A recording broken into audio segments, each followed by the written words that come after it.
Good morning, everyone, and welcome to another rousing edition of Conquest with Egnards. Interestingly enough, usually we get these data mine feats, and the character doesn't actually come to game until after I film these things. And what's nice here about the Jocasta Nu one is she's already there. It seems over the last like 2 or 3 Conquest cycles, we've been getting the character announced pretty early. So Hezro is, I think, a month and a half before his Conquest even started. DS Ray was like 2 weeks beforehand, and we've kind of seen the same thing with Jocasta Nu here. Don't worry, we're not reading her kit. That's not the goal of these videos. One thing that I do want to point out, though, and it has nothing to do with spinning her round and round, which is not as satisfying on a computer, is that following the community, not interaction, the community not backlash, response, the community response to her has been very interesting, because on the one hand, you have some people who are like, let's go, this is crazy, this is insane, I love this character, and I know that there are a few people on our own Discord who are planning to wail out and get her right away, and then there are a lot of people who are like, well, wait a second, she doesn't really do much at all, why, what can this be leading towards? So that's been interesting to see in real time, and I know that a lot of people are talking about the possibility of an Order 66 raid, and her being semi or very important to that next set of conquest, not next set of conquest, next set of raids. We have had it signaled that Bad Batch not as important as they wanted them to be. There was supposed to be a culminating event or a unit. I guess that was scratched for time, which has a lot of people second guessing how much of their resources they're going to put into that group of characters. But again, that's not what we're here for today. We are here to talk about Conquest, which will be coming up. It's not even on the calendar yet, but what is it? It is Tuesday the 11th. That will be coming up. No, clock, work. There it is. On Monday the 17th. So we're getting closer and closer. So that said, let's drop this game down.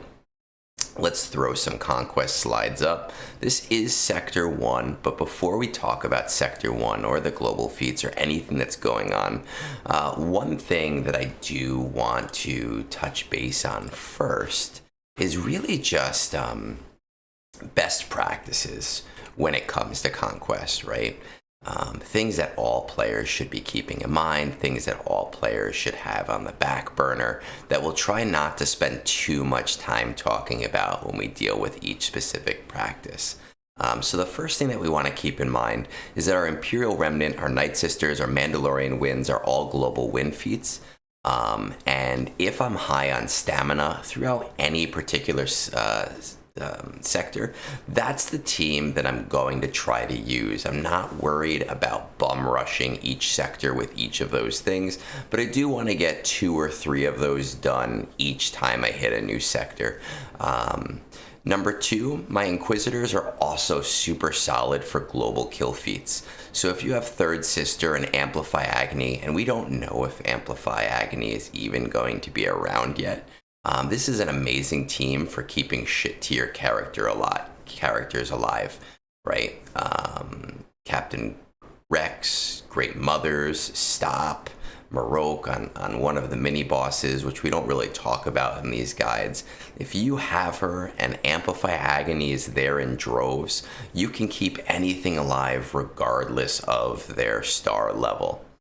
Your GLs are also great options for keeping those shit characters alive as well. In my opinion, JML paired with Watt for tank tech, depending again on if Voluntary Vanguard is available, is pretty much the best one you can possibly use. Rey is also great, but really only works with light side units. And then SLKR and Lord Vader can typically do both, and I think that those are the strongest ones that you're going to see. I do have a lot of trouble doing this with C. I do have a lot of trouble doing this with Jabba. the enemy always seems to find a way to get around things with those characters.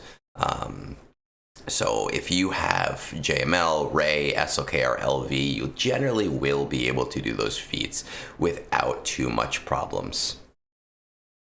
If you're worried about those shit tier characters, also don't necessarily worry about getting those done early, right? We want to be efficient, but remember that efficiency really only means how quickly you get to a point where you're only using Datacron nodes. So if you completely ignore a win with feat that is in Sector 2 or in Sector 3, until you have a full set of data disks that are going to help them survive, and then you're able to do that on a bonus node, yeah, it's a little bit annoying because you're not going to be able to sim those battles right away, but it is going to get it done without any dropped battles, as long as you do it right. There's also a lot of opportunities for crit chance down, so it's not something I'm going to be sweating. I know that there are some people who put out guides and say, hey, you can get 100 crit chance down in one battle, like try this crazy thing.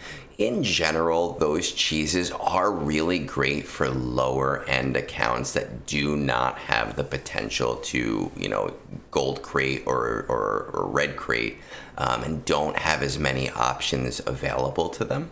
But the reality is, as I move through these sectors, I do have characters I can slot in, and I'm just going to try to get 5, 10 a battle by the time I get to Sector 5. And if I end up needing to make up a little bit in the end, that's completely fine. And then I already said this, but it's not how fast you go from red crate that matters. It's how few battles that are not Datacron farming battles that matter. If you finish 2 red crate in 150 battles, that's awesome. If I finish doing non-Datacron battles by 120 and it takes me another 40 battles, it might be a slightly more pain in the ass, but I'm gonna make it out in the end. Okay, so with that said, let's kind of move through and let's see what's going on with these sectors. First of all, the global feats. Defeat 250 enemies on the challenge path. That's something that we do every time, super easy. Attempt to inflict crit chance down 100 times. That's something we're going to see being able to slot it in as we move through each of the sectors. Defeat 50 enemies with Inquisitorius. That's something that, again, is a team that I'm going to be slotting in as I go along. They're a really great delete team, right? So what I mean by delete team is they're a team where you get paired up with an enemy like SLKR or Old Republic, and you're just like, oh, this sucks. I hate fighting these guys. And you don't necessarily even care about being efficient. You just want to get over the battle itself. And that's kind of where I'm going to be using my Inquisitorius as I go through. Win 20 battles with Imperial Remnants. I think a lot of people are going to be doing this with DTMG because DTMG is the Territory Wars powerhouse and a lot of people do have him. But then we also have that Enoch squad that I personally did bring to R9, and I know a lot of people did bring to at least R7, and they work wonders in Conquest. I know in the first time we saw them around in the Hezra cycle, my Imperial Remnants were not great. They were still 5-star, 6-star, and I was managing to kill teams even in Sector 5 with them. So it's not something we should necessarily be too worried with.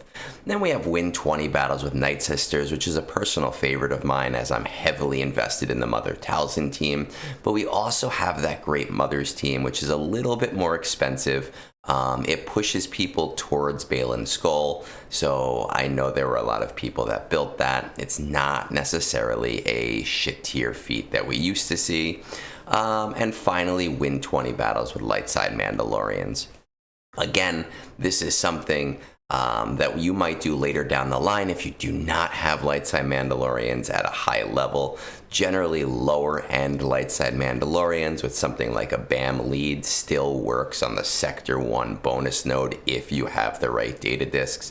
You'll notice that I skipped remove TM 60 times with War of Attrition and complete a battle with Overprepared 1, because once you beat their requisite feat, those are basically gimme feats that you just kind of throw something on in the end. As we start to move into these sector feats and talking about how I plan to take them down and also possibly some other options, I just want to remind you that we don't know the data discs that are going to be available.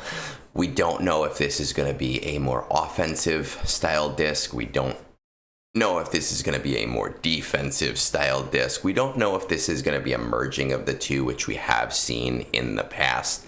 My general best practice here is that I like getting 3 Amplify Agonies. I like getting a Leader's Resolve. I like getting a Voluntary Vanguard. And I like getting a Ruthless Swiftness. I may not use all of them all at the same time, but I do like making sure I have each of those things. Last set, we had a really cool disc, Weak Point, that I know that a lot of people were talking about. Oh, this is so great. It's so awesome. It kills things so fast.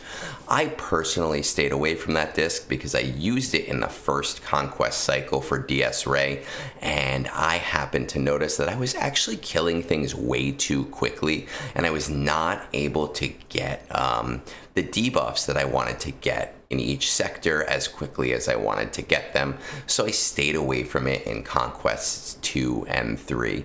I do think it is an amazing disc if you're just trying to push through the sectors, but if you are an account that has a lot of options or is getting close to having a lot of options, it's one that I personally do try to stay away from. So with all of that said, and with this lovely 12-minute intro, let's start getting into our sector feats. Sector 1, we have gain bonus turn 50 times, attempt to inflict breach 50 times, win 10 battles with resistance, and attempt to inflict potency down 50 times. Right off the bat, I'm going to throw my JML team in there with Jedi Knight Luke and Grandmaster Yoda. You'll notice that I also throw in my Lover Boys because I want to be able to get some of those extras. While I did say originally that I am not going to try to do any hard cheeses, I do still want to get as much as I can done in each sector. So JML is going to give me Breach on his AoE, and Master Qui-Gon is going to give it to me on his basic, and there's going to be a lot of assists going on there. My bonus turns are going to come from Grandmaster Yoda, who does get them off of his AoE to go into his super crazy buff thing. And Jedi Knight Cal Kestis is going to get that done every single time he basics on his turn. So it's a great way to pass the turn meter. It's the bonus turns around your team. For potency down, Grandmaster Yoda is going to do that on basic. And if you have Omicron Pow, he's also going to do his potency down on basic. It is not something that I personally have as a almost 13 million account, but it is something that I know a lot of people have gotten just for the quality of life of getting things done faster. For my resistance win, I'm just going to throw Rey in, right? As a reminder, Ben is not resistance. I have made that mistake in the past. It's just one of those things that you kind of forget, like Mon Mothma not being a rebel fighter, but she has a rebel fighter team, or Omega being Bad Batch, but she's not Galactic Republic, right? So it's just something to keep in mind. I'm going to be using my Enoch team for Imperial Remnant wins. The second two, they don't really matter who they are. The last two doesn't really matter who they are. I throw in Scout Trooper, and I think I have one of the pilots at like R3 for some reason, and I just throw them in. It's really the first 3, Enoch and the Dead Brothers, who do all of the work on that team. Now, my light side Mandalorians team for the global feat Breach Paz also has on his AoE. Again, this is not really going to be one of my primary teams, but it is a team that I am going to use, maybe for 1 or 2 battles, to give Jedi Master Luke a little bit of a rest, and also to start to work on the global feat as early as I can. Some other options for you, if you don't have some of these things, your bonus turns are going to come from Lord Vader. Merciless Massacre is an amazing way to get bonus turns because he gets 1 basically for every single enemy. And then you also have the option of doing a Finn lead Zori team for Conquest. If you have Zori, I don't know why you don't have Rey. Most people ignore Zori, and I beg them to get her if you've invested that heavily in Resistance. So we're just going to assume that this particular player is either ticket farming or is very close to Rey and is not quite there yet. All in all, this does not seem like that tough of a sector. Moving on to Sector 2. Let me just fix this, change that. Good, so that my graphic here works.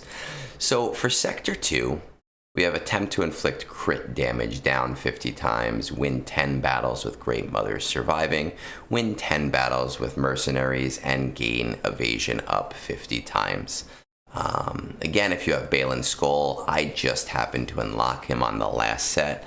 I'm just going to throw Balin Skull in there, and I'm going to put Dash in that team for his Dash AoE, which is going to give crit damage down. Those are my mercenary wins right off the bat. For Great Mothers Survive, I'm going to throw in just a regular Great Mothers team, and that's going to give Night Sisters wins as well. I will tell you that in the last set of Conquest, before I had my Great Mothers built up at all, I did test throwing Great Mothers into just an old Mother Talzin squad, and it does work well, but because it blocks revives, you do want to be careful about the teams that you fight with it. You want to do things that you can take out relatively easily. You want to take out things that are not going to get tons of turn meter, and you probably do want to have a few Amplify Agonies on to deal with all of the plague and destroy the enemy. If you have Morgan Elsbeth in that Mother Talzin squad, even better. She is a great tank, but a really strong Night Sister zombie because it will continue to revive, even with the anti-revive mechanics, works wonders as well. Also going to throw in my Leia squad. Leia has some crit damage down. It's not a ton of it. Most of it is going to come from Dash. And then Han has evasion up on his AoE. That 5th Rebel doesn't really matter as much as, we think that it does, especially in Sector 2. 7th Sister on her AoE has evasion up, which is really nice, and I need to get those Inquisitor kills, so this is where I'm going to try to throw them into like 3 or 4 battles, possibly in the early end of the sector, so that I can refresh them going into the next sector after that. Some other options that we have available to us: a Bad Batch squad has tons of evasion up, just tons and tons of evasion up. You can get this done so quickly. Again, this is a team that you are going to want to be careful against. You want to be careful of the nodes that you do bring them up against, and you don't want to go up against anything that's too crazy, like a Star Killer or a Darth Revan. Probably not like a Phoenix either. If you can find a General Grievous squad, that's probably one of your best bets. You might be able to take out a Bounty Hunter squad. I haven't tried it. You can also do a BAM lead team, which will get you evasion up from the Han AoE. It'll get you crit damage down from the Dash AoE. And if you have a decent 5 of mercenaries, Han, Dash, and BAM will be the vehicle for mercenary wins. Just remember, Chewie is not a mercenary, so you're not going to be able to slot him in with Han. And then, of course, you have Bo-Katan Mandalore, who is newly accelerated or available all the time, though she was a monthly event, so I guess that was a failed experiment that they decided not to continue with Balin. She has been around for a little bit longer than a year, and I know that a lot of people are indeed pushing towards trying to get her. Moving on to Sector 3, attempt to inflict speed down 50 times, win 10 battles with Captain Rex surviving, win 10 battles with Stop surviving, and gain We Adapt or Die 35 times. Now, I really hate this We Adapt or Die 35 times thing just because only one character can use it, it's on a longer cooldown, it's a pain in the butt, it's a team that I've never really invested too heavily in other than some relics for the fleet itself. However, I've found against bounty hunter nodes, I can usually get 2, sometimes 3 instances of the use in without having to worry too much. So I'm just going to throw Iden in with Scout, try to get my We Adapt or Die from that, and Scout thankfully does have some speed down to get a few in there. For my Stap wins, I did bring Stop to R5, so I'm just going to throw him in with a General Grievous squad and hope for the best. It's not a terrible squad. Obviously, General Grievous does sap his teammates, so you do want to try to win this battle as quickly as you possibly can. For my 5th in that squad, you'll see that, I don't know if I'm going to use Watt to get the techs around or if I'm going to use Magna Guard. When Stop is a little higher up, you don't really need Magna Guard as much in GAC or in TW, but this is Conquest and the rules do change a little bit. I'm going to throw my Leia squad in here as well, using CLS or Cassian Andor. Using Captain Rex. Captain Rex surviving as a feat. Speed down comes from CLS basic. Cassian is also, I believe it's on one of, not his basic, on his AoE guest thing where everybody gets a different debuff. It's not the best way to get it, but I do need the Captain Rex surviving anyway, and I can get some crit chance down from Leia, so we're going to try to do that a little bit. Once again, we follow up with those Inquisitor kills, but I do also get speed down from 7th Sister basic, though just to clarify here, it's 7th Sister basic when she's assisting, right? And there was some point of contention here in the last Conquest where people believe that that only happened in very specific circumstances. I think with her lead, but that's not actually the case. The unique is worded very weird, and that particular clause is independent of the lead clause, and it does work. I've tested this extensively. We're also going to get speed down from 8th Brother, but the majority of it is going to come from 7th Sister assisting constantly. Some other options are throwing in C-Rex, Captain Rex, with your regular clones. Most of the time a Rex lead. Your Night Sisters wins you're going to get with your Mother's Talzin squad. And if you throw in the Dead Boys, Night Trooper is going to get you speed down. Just be careful, you're going to need him in Sector 4. So you're going to want to try to keep their stamina up. And then Jabba has speed down on his basic, right? And he's using that basic a lot. Now on the bottom it does say any cartel. I definitely recommend using his recommended team, Kursitan, Skiff, Bosch, whoever you choose to throw in the 5th. And usually for something like this, I just throw it on auto basic and watch a 5-minute battle and get as many as I can. But I think for myself at least that it's something I'm going to mostly avoid, as I do believe that I will get that from the other teams that I have on top. Whew. Moving on to Sector 4. For Sector 4, we have win 10 battles with Night Trooper and Captain Enoch. I don't believe that they need to survive. I don't 100% remember. Gain accuracy up 50 times. Attempt to inflict accuracy down 50 times. And defeat 35 enemies with droids. So throwing in that Enoch squad that we were talking about in Sector 1, I think. Let's find out. 1, 2. Yeah, Sector 1. Let's just switch this over because I pressed the things too quickly. Talking about that dead squad that I was using in Sector 1 for my Imperial Remnant wins. Sector 4, speed down. We don't need speed down. What are we talking about? Moonborn? Okay.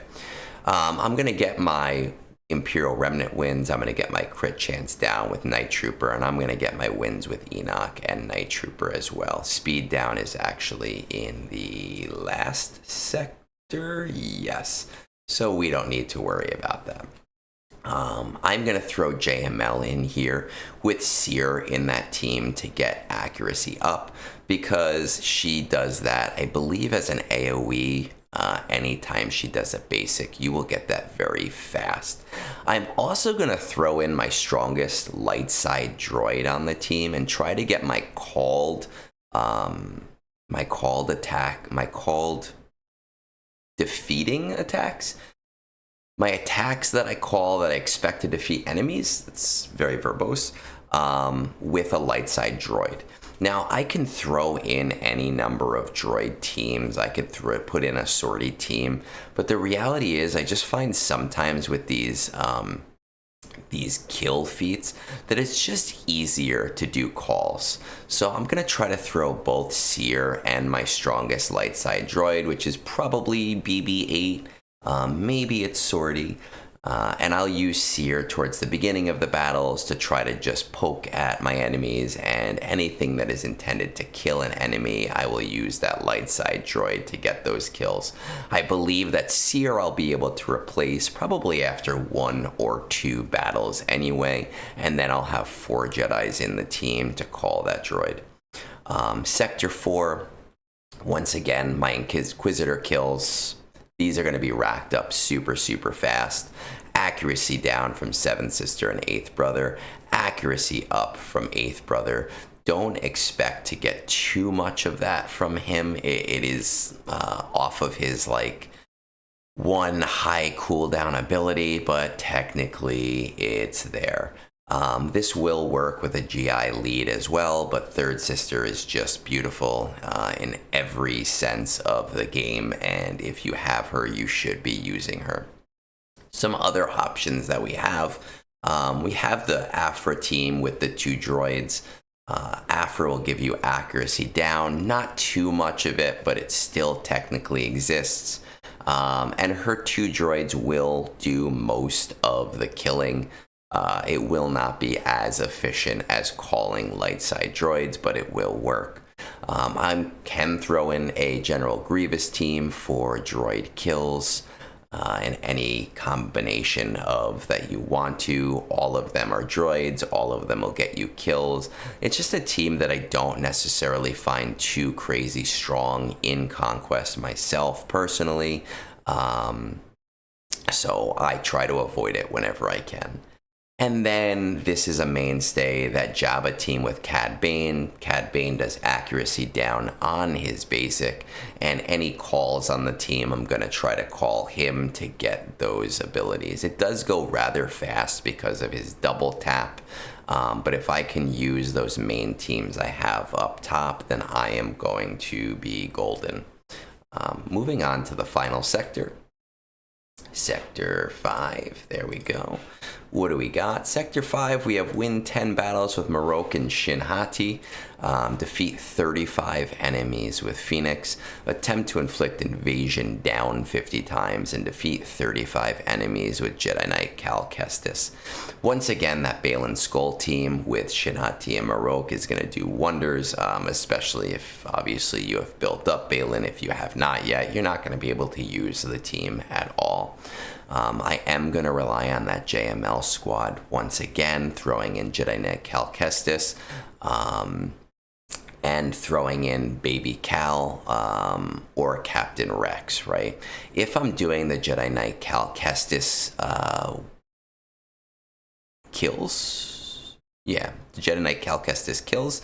I'm probably not throwing in Captain Rex at the same time because unless it is a reviving team, I'm not getting more than 5 or 6 kills anyway. So I'm going to throw in Baby Cal first just to do some early calls and get that evasion down off of his basic and try to get him as much turn meter as possible. It shouldn't be too hard to get Jedi Knight Cal Kestis his kills. He is relatively strong, and calling him from extra turn meter will just pick that up quickly.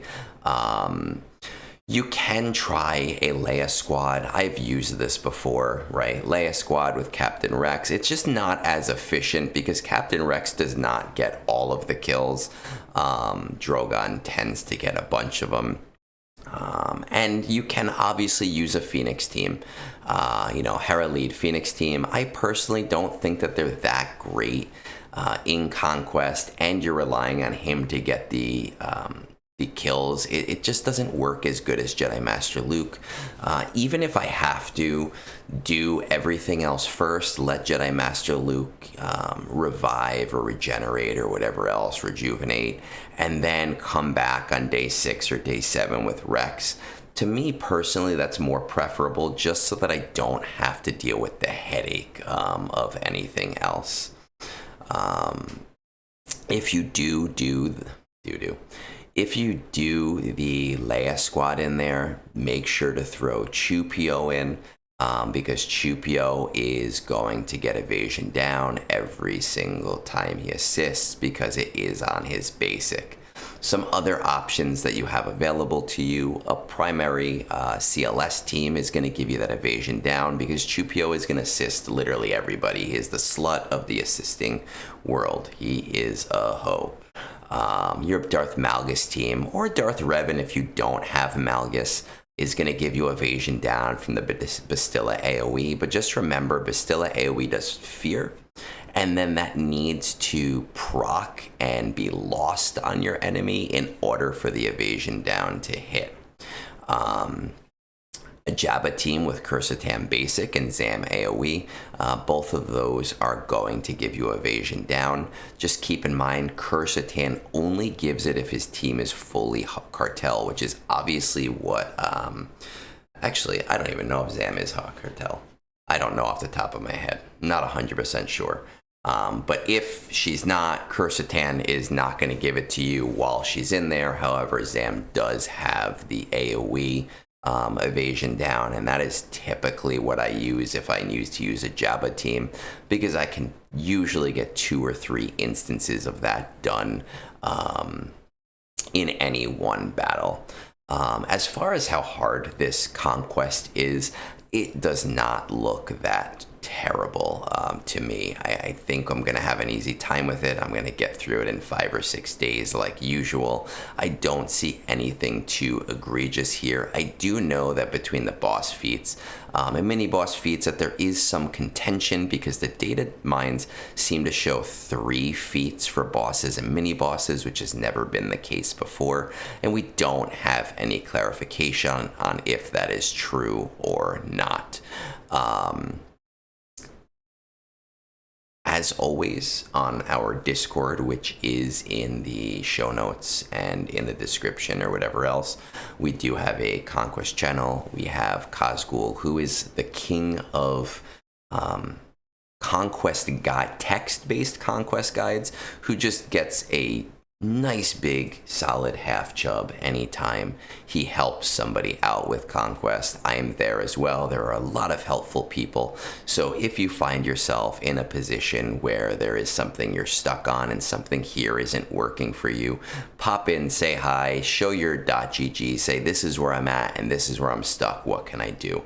My last point of advice here is I always find that in the first Conquest of a cycle, I try to hit every single feat. I do not plan out and say I'm not doing this and I'm not doing that.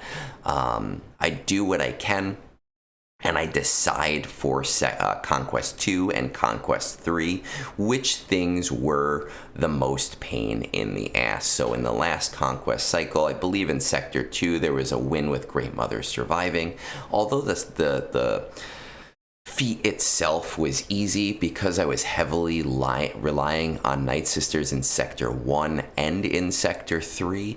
It allowed me to not have to worry during Sector 2 and allow those characters to get their stamina back. So that's how I run Conquest. Hopefully you find this helpful as well. Let me know if you have any other ideas. I'm always learning from this stuff. Hit us up in the comments. Say hi to us on Discord.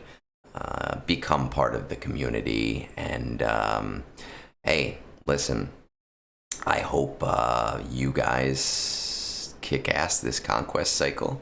And peace out.